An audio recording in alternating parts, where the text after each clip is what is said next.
କପଟିର ନାଁ ହେଲା ସାକ୍ଷ୍ୟଦାନ। ପ୍ରସୂନ ଥିଲା କୌଶମ୍ବୀ ନଗରୀର ଏକ ସମ୍ଭ୍ରାନ୍ତ ପରିବାର ଯୁବକ। ଦୁର୍ଭାଗ୍ୟକୁ ସେ ବଡ ହେବା ବେଳକୁ ତା ବଂଶର ଖାନଦାନ ବିଲୁପ୍ତ ହେଲାଣି। ବିଚରା ପ୍ରସୂନ ନିଜ ପରିବାର କିପରି ପ୍ରତିପାଳନ କରିବ ସେ ନେଇ ଚିନ୍ତାରେ ପଡିଥାଏ। ସେହି ନଗରରେ ଦୀପକ ନାମକ ଜଣେ ଧନୀ ବ୍ୟବସାୟୀ ଥିଲା। ସେ ପ୍ରସୂନକୁ ନିଜର ଗୁମାସ୍ତା ନିଯୁକ୍ତ କଲା। ପ୍ରସୂନ ଅତି ବିଶ୍ୱସ୍ତ ଭାବରେ ମାଲିକର କାମ କରୁଥାଏ। ଦିନେ ଦୀପକ ଘରୁ ଚୋରି ହେଲା। ଦୀପକ ଗୋଟିଏ ଚାକରକୁ ସନ୍ଦେହ କରି ବେଦମ ମାଡ଼ ଦିଅନ୍ତେ ଚାକରଟି ହଠାତ୍ ମରିଗଲା। ରାଜଦଣ୍ଡ ଭୟରେ ଦୀପକ ସେ ଅପରାଧକୁ ମୈନାକ ନାମକ ଅନ୍ୟ ଗୋଟିଏ ଚାକର ମୁଣ୍ଡରେ ଚପାଇ ଦେଲା। ଏସବୁ ଘଟିବା ବେଳେ ପ୍ରସୂନ ସେଠାରେ ଉପସ୍ଥିତ ଥିଲା। ସିପାହୀ ଆସି ମୈନାକକୁ ଧରି ନେଇଗଲେ। ମୈନାକ ରାଜାଙ୍କ ଆଗରେ କହିଲା ଯେ ସେ ନିର୍ଦ୍ଦୋଷ। ପ୍ରସୂନ ସବୁ ଦେଖିଛି। ତାକୁ ପଚରା ଯାଉ। ସେତେବେଳେ ରାଜାଙ୍କ ଆଗରେ ଆହୁରି ଗୁଡିଏ ବିଚାର ଥିଲା। ତେଣୁ ରାଜା ଏ ବିଚାରକୁ କିଛି ଦିନ ପାଇଁ ସ୍ଥଗିତ ରଖିଲେ। ଦୀପକ ବୁଝିଲା ଯେ ତାର ଭାଗ୍ୟ ପ୍ରସୂନର ସାକ୍ଷ୍ୟ ଉପରେ ନିର୍ଭର କରୁଛି। ସେ ପ୍ରସୂନକୁ ଡାକି କହିଲା ଯେ ପ୍ରସୂନ ଯଦି ତାକୁ ନିର୍ଦ୍ଦୋଷ ବୋଲି ଦରବାରରେ ଘୋଷଣା କରିବ ତେବେ ସେ ତାକୁ ନିଜର ସ୍ୱାଧୀନ ବ୍ୟବସାୟ ପାଇଁ ବିପୁଳ ଅର୍ଥ ଯୋଗାଇ ଦେବ। ପ୍ରସୂନ ଏକଥା ମାନିନେଲା। କିନ୍ତୁ ପ୍ରସୂନ ଉପରୁ ଦୀପକର ସନ୍ଦେହ ଗଲା ନାହିଁ। ସେ ଜଣେ ବିଶ୍ୱାସୀ ଚାକରକୁ ତା ମନ କଥା ବୁଝିବା ପାଇଁ ତା ଘରକୁ ପଠାଇଲା। ଚାକର ଯାଇ ପ୍ରସୂନକୁ କହିଲା, ଆଜ୍ଞା ଆପଣ ନିରପରାଧ ମୈନାକକୁ ଜାଣି ଜାଣି ଫାଶୀ କାଠରେ ଝୁଲାଇବେ? ସେଇଟା କେତେ ବଡ ପାପ ହେବ ଜାଣନ୍ତି ତ? ପାପ ପୁଣ୍ୟ କଥା ଜାଣେନା। ଦୀପକ ମୋର ଖାଉନ୍ଦା। ତାକୁ ରକ୍ଷା କରିବା ମୋର କର୍ତ୍ତବ୍ୟ। ତା ଛଡା ମୁଁ ତା ସପକ୍ଷରେ ସାକ୍ଷ୍ୟ ଦେଲେ ମୋ ପରିବାର ଭରଣ ପୋଷଣର ସ୍ଥାୟୀ ବ୍ୟବସ୍ଥା ହୋଇଯିବ। ଅତଏବ ମୋର ଗତ୍ୟନ୍ତର ନାହିଁ। ପ୍ରସୂନ ସ୍ପଷ୍ଟ ଭାବରେ ଜଣାଇଦେଲା। ଚାକରଟି ଯାଇ ଦୀପକକୁ ଏକଥା କହିବାରୁ ଦୀପକ ଆଶ୍ୱସ୍ତ ହେଲା। ପରଦିନ ସନ୍ଧ୍ୟା ବେଳକୁ ଦୀପକ ନିଜେ ପ୍ରସୂନ ଘରକୁ ଗଲା। ସେତେବେଳକୁ ମୈନାକର ସ୍ତ୍ରୀ ପ୍ରସୂନକୁ କହୁଥାଏ, ବାବୁ ମୋ ସ୍ଵାମୀକୁ ତୁମେ ହିଁ ରକ୍ଷା କରିପାରିବ। ସେ କୌଣସି ଅପରାଧ କରିନାହିଁ। ସେ ଦଣ୍ଡିତ ହେଲେ ମୋ ପିଲାପିଲିଙ୍କର ହେବ କଣ? ପ୍ରସୂନ କଣ କହିବ ଶୁଣିବା ପାଇଁ ଦୀପକ ଅପେକ୍ଷା କଲା। ଭଉଣୀ ମୋତେ ସେ କଥା କୁହନା। ମୁଁ ଦୀପକର ଚାକର। ତା ହିତରେ ମୋ ହିତ। ପ୍ରସୂନ ଜବାବ ଦେଲା। ସ୍ତ୍ରୀ ଲୋକଟି ପ୍ରସୂନକୁ ଗାଳି ଗୁଲଜ କରୁ କରୁ ସେଠାରୁ ଚାଲିଗଲା। ତାପରେ ଦୀପକ ପ୍ରସୂନ ପାଖକୁ ଯାଇ ତାର ବହୁତ ପ୍ରଶଂସା କଲା। ଏଣିକି ପ୍ରସୂନ ପ୍ରତି ତାର ଆଉ କୌଣସି ସନ୍ଦେହ ରହିଲା ନାହିଁ। ପରଦିନ ରାଜା ସେ ବିଚାର ହାତକୁ ନେଲେ। ବନ୍ଦୀ ମୈନାକ କହିଲା, ମହାରାଜ ମୁଁ ସମ୍ପୂର୍ଣ୍ଣ ନିର୍ଦ୍ଦୋଷ। ଯାହା ଘଟିଲା ସେ ସବୁ ପ୍ରସୂନ ଦେଖିଛନ୍ତି। ତାଙ୍କୁ ଜିଜ୍ଞାସା କରାଯାଉ। ରାଜା ପ୍ରସୂନକୁ ସତ୍ୟ କହିବା ପାଇଁ ନିର୍ଦ୍ଦେଶ ଦେଲେ। ମହାରାଜ ଦୀପକର ମାଡରେ ହିଁ ଲୋକଟି ମରିଛି। ମୈନାକ ସହ ସେ ମୃତ୍ୟୁର କୌଣସି ସମ୍ପର୍କ ନାହିଁ। ପ୍ରସୂନ କହିଲା। ଏହାପରେ ଦୀପକ ନିଜ ଅପରାଧ ସ୍ୱୀକାର କଲା। ରାଜା ମୈନାକକୁ ମୁକ୍ତି ଦେଲେ ଓ ଦୀପକକୁ ଦଣ୍ଡ ଦେଲେ। ଯେ ପ୍ରସୂନ ପ୍ରଥମେ ମିଛ ସାକ୍ଷ୍ୟ ଦେବାକୁ କେମିତି ରାଜି ହୋଇଗଲା? ପ୍ରଭୁ ଭକ୍ତି ଯୋଗୁ ନା ଧନ ଲାଭ ଲୋଭରେ? ପୁଣି ସେ ହଠାତ୍ ଦରବାରରେ ନିଜ ମତିଗତି ବଦଳାଇ ଭିନ୍ନ କଥା କହିଲା କାହିଁକି? ସେ ସତ୍ୟ କହିବାରୁ ଦୀପକ ବା କାହିଁକି ନିଜ ଅପରାଧ ସ୍ୱୀକାର କଲା? କଥା ହଉଛି ଯିଏ ମାଲିକ ଯୋଉ ମାଲିକ ସାମାନ୍ୟ ଟିକେ ଭୁଲ ପାଇଁ ଏମିତି ବାଡେଇଲେ ତା ହାତରେ ସବୁ କିଛି ଅଛି। ଯଦି ସିଏ ଆଗରୁ ବିଚାର ପୂର୍ବରୁ କହିଦେଇଥାନ୍ତେ ଯେ ମୁଁ ସତ କହିବି ଏବଂ ମାଲିକ ବିରୁଦ୍ଧରେ ଯିବ ତାହେଲେ ସେ ମାଲିକ କିଛି ବି କରିପାରନ୍ତି। ତାକୁ ଯଦି ମାରି ପାରିଲେ ଆଉ କାହିଁ ମାରିବେନି? କିମ୍ବା ଅନ୍ୟ ଉପାୟ କିଛି ବାହାର କରିପାରନ୍ତି ନିଜକୁ ନିର୍ଦ୍ଦୋଷ ସାବ୍ୟସ୍ତ କରିବା ପାଇଁ। ତେଣୁ ସେ ଉଚିତ ମନେ କଲେ ଯେ ମାଲିକ ପୁରା ଆଶ୍ୱସ୍ତ ହେଇକି ରହିଥାଉ ଯେ ଇଏ ମିଛ କହିବ, ମୋ ନାଁରେ ମୋ ସପକ୍ଷରେ କହିବ। ତେଣୁ ସେ ଆଶ୍ୱସ୍ତ ହେଇ ରହିବା ପାଇଁ ମାଲିକକୁ ଇଏ ଆଉ କିଛି ନ କହି ତା ସପକ୍ଷରେ କହିବ ବୋଲି କହିବାକୁ ଗଲେ ଅଭିନୟ କଲେ ଆଉ। ତାପରେ ଠିକ ଜାଗାରେ ଯାହା ସତ୍ୟ ତାହା କହିଲେ ଆଉ। ମା ଆଉ କଣ କହୁଛ କୁହ? ପ୍ରଶ୍ନ ବି ଥିଲା, ଆଜ୍ଞା ଆଉ ଗୋଟେ ପ୍ରଶ୍ନ ବି ଥିଲା, ଦିଟା ପ୍ରଶ୍ନ। କଣ ଆଉ ଗୋଟେ କଣ? ଆଉ ଗୋଟେ ହେଲା, ସିଏ ନିଜେ କାହିଁ ତା ଅପରାଧ ସ୍ୱୀକାର କଲା? ତା ଅପରାଧ କଣ ସ୍ୱୀକାର କଲା କି? ଓହୋ ସେ କିଏ? କହିଲାନି ଓ ପଛରେ, ଯୋଉ ସିଏ ସେ ଦୀପକ ମାଲିକ। ମାଲିକ ବି ନିଜ ଅପରାଧ ସ୍ୱୀକାର କଲା ନା, ଇଏ କହିଦେଲା ପରେ। ସ୍ୱୀକାର ନ କରି ତା ପାଖରେ ବାଟ କଣ ଅଛି? ଆଉ ତ କିଛି ବାଟ ନାହିଁ ନା ତା ପାଖରେ। ହଉ। ହଁ, ଉତ୍ତରଟା ଟିକେ ପଢିଦେବି ନା କଣ? ହଁ ପଢୁନ। ଉତ୍ତରଟା ହେଲା, ପ୍ରସୂନ ନିଜ ବିଚାର ବଦଳାଇ ନଥିଲା। ସେ ସତ୍ୟବାଦୀ ଓ ପ୍ରଥମରୁ ବି ସେ ସତ୍ୟ କହିବାକୁ ପ୍ରସ୍ତୁତ ଥିଲା। ତେବେ ସେ ନିଜ ସିଦ୍ଧାନ୍ତ ଆଗରୁ ପ୍ରକଟ କରୁନଥିଲା, ଯେହେତୁ ସେ ଥିଲା ବେଶ ବୁଦ୍ଧିମାନ। ସେ ଦୀପକ ବିରୁଦ୍ଧରେ ସାକ୍ଷ୍ୟ ଦେବ ବୋଲି ଜଣା ପଡିଲେ ଦୀପକ ଦଣ୍ଡ ଭୋଗରୁ ବର୍ତ୍ତିବା ପାଇଁ ହୁଏତ ଅନ୍ୟ ବ୍ୟବସ୍ଥା କରିଥାନ୍ତା। ନିଜକୁ ସତ୍ୟବାଦୀ ବୋଲି ଜାହିର କରିବାର ଆବଶ୍ୟକତା ପ୍ରସୂନର ନଥିଲା, କାରଣ ସମସ୍ତେ ତା ସ୍ୱଭାବ ଜାଣିଥିଲେ।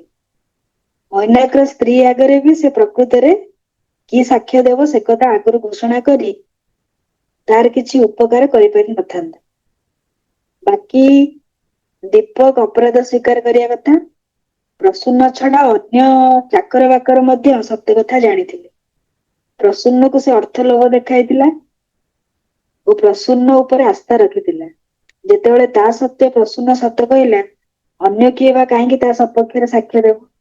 ତେଣୁ ସେ ଅପରାଧ ସ୍ୱୀକାର କରିନେବା ଉଚିତ ବୋଲି ମନେ କଲା। କୁବେର ଥିଲା ଗୋଟେ ଥିଲା ବାଲା ଘରର ଭେଣ୍ଡିଆ ପୁଅ। ତାର କୌଣସିଥିରେ ଅଭାବ ନଥାଏ। କିନ୍ତୁ ତା ଦେହ ଭଲ ରହୁନଥାଏ। ଦେହକୁ ସୁସ୍ଥ ସବଳ କରିବା ପାଇଁ ସେ ଯେତେ ପ୍ରକାର ଔଷଧ ସେବନ କରନ୍ତୁ ନା କାହିଁକି କିଛି ଲାଭ ହେଉନଥିଲା। ଦେହ ଯେହେତୁ ସୁସ୍ଥ ରହେନି, ତେଣୁ ମନ ଭଲ ରହେନି। କୁବେରର ଜଣେ ବନ୍ଧୁ ଥାନ୍ତି, ତା ନାଁ ହଉଛି ସୁଧୀର। ଥରେ ସେ କୌଣସି କାମରେ କୁବେରଙ୍କ ଗାଁକୁ ଆସିଥାନ୍ତି। କୁବେରଙ୍କ ଘରେ 4-5 ଦିନ ରହିଲେ। ସୁଧୀର ବୈଦ୍ୟ ନହେଲେ ବି ତାର ସାଧାରଣ ଜ୍ଞାନ ବହୁତ ବୋଲି କୁବେର ଜାଣିଛି। ମାନେ ସୁଧୀର ବୈଦ୍ୟ ନହେଲେ ବି ତା ସାଙ୍ଗ ଯିଏ କୁବେର ଜାଣିଛି ଯେ ତାର ସାଧାରଣ ଜ୍ଞାନ ବହୁତ ଅଛି। ତେଣୁ ସେ ବନ୍ଧୁକୁ ନିଜ ସ୍ୱାସ୍ଥ୍ୟ ଭଲ ରହୁନଥିବା କଥା କହି ସେ କୌଣସି ଔଷଧ ବରାଦ କରିପାରିବ କି ବୋଲି ପଚାରିଲା। ସୁଧୀର ଔଷଧ କଥା ପରେ ଜଣାଇବ କହି ପ୍ରଥମେ କୁବେରର ଦୈନନ୍ଦିନ କାର୍ଯ୍ୟକ୍ରମ ଲକ୍ଷ୍ୟ କଲା। କୁବେର ସକାଳେ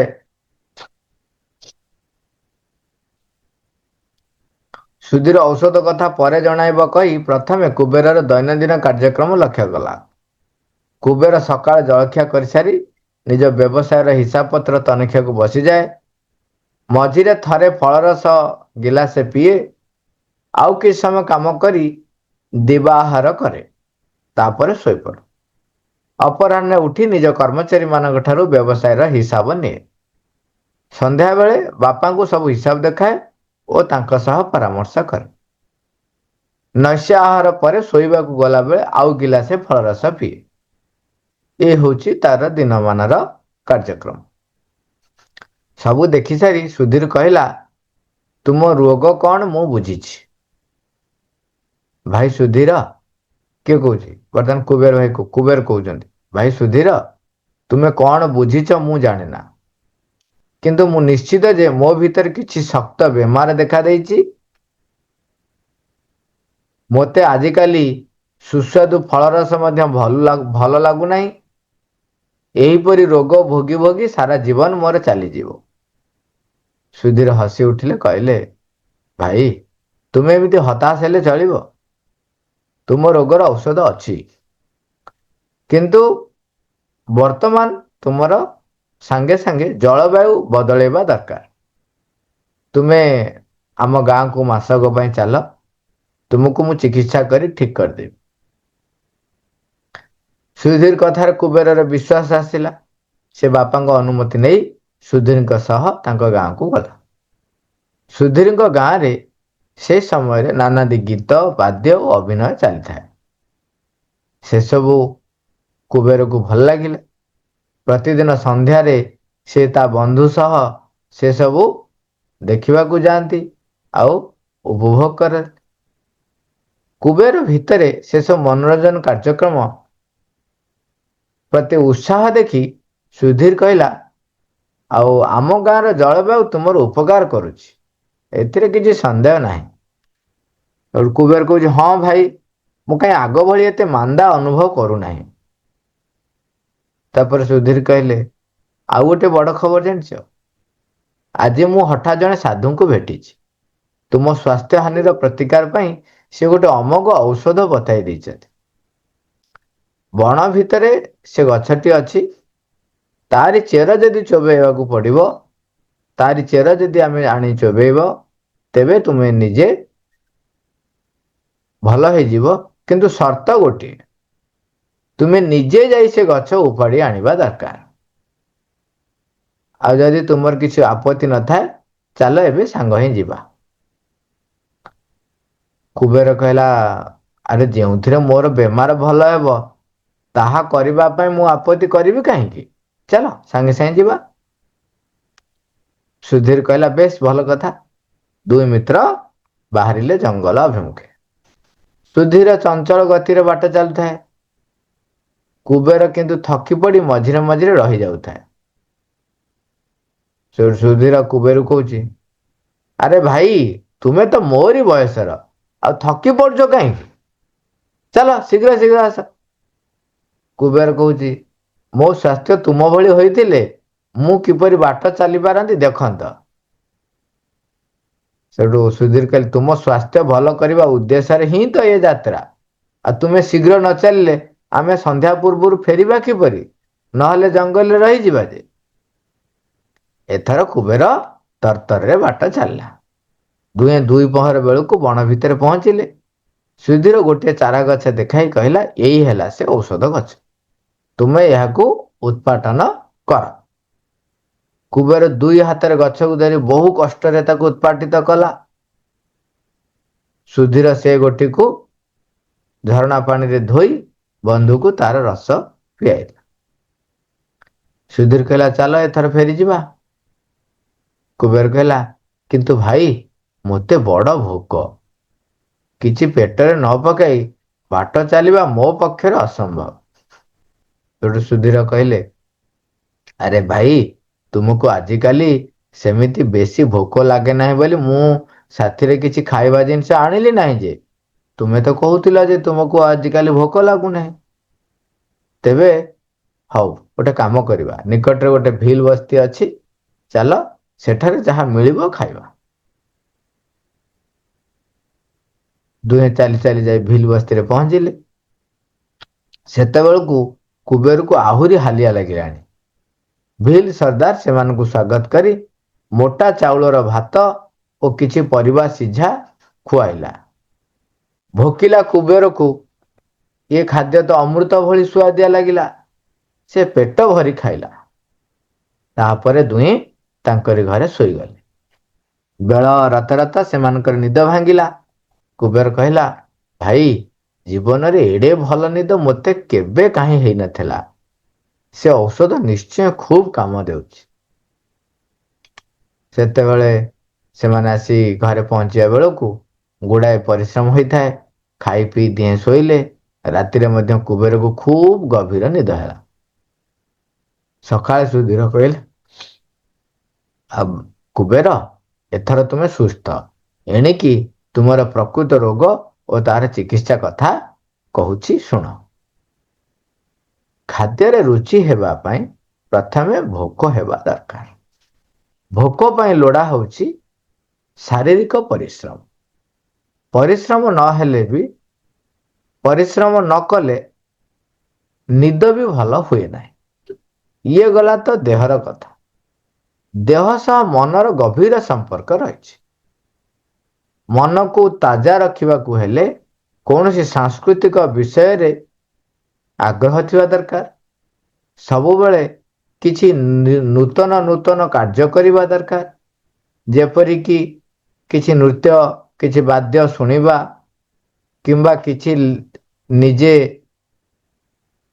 ନୃତ୍ୟ ବା ବାଦ୍ୟ ବା ସଙ୍ଗୀତ ବା ଲେଖା କିଛି ରଚନା କରିବା କିମ୍ବା କିଛି ନୂତନ ଅନେକ ପ୍ରକାରର କାର୍ଯ୍ୟ କରିବା। ବଣକୁ ଚାଲି ଚାଲି କରି ଯିବାରୁ ତୁମକୁ ଭୋକ ଲାଗିଲା। ଭୋକ ଯୋଗୁ ମୋଟା ଚାଉଳ ବି ତୁମକୁ ଭଲ ଲାଗିଲା। ଆଉ ସେଇ ସକାଶେ ନିଦ ବି ଗାଢ ହେଲା। ତୁମେ ଘରେ ଯେମିତି ଚଳ, ସେଥିରେ ଶାରୀରିକ ପରିଶ୍ରମର ସୁଯୋଗ ନାହିଁ କି ନୂତନ କିଛି କାର୍ଯ୍ୟକ୍ରମର ବ୍ୟବସ୍ଥା ନାହିଁ। ସବୁଦିନ ସେଇ ଗୋଟିଏ ପ୍ରକାରର କାର୍ଯ୍ୟ। ଦେହ ମାନ୍ଦା ନ ଲାଗିବ କାହିଁକି?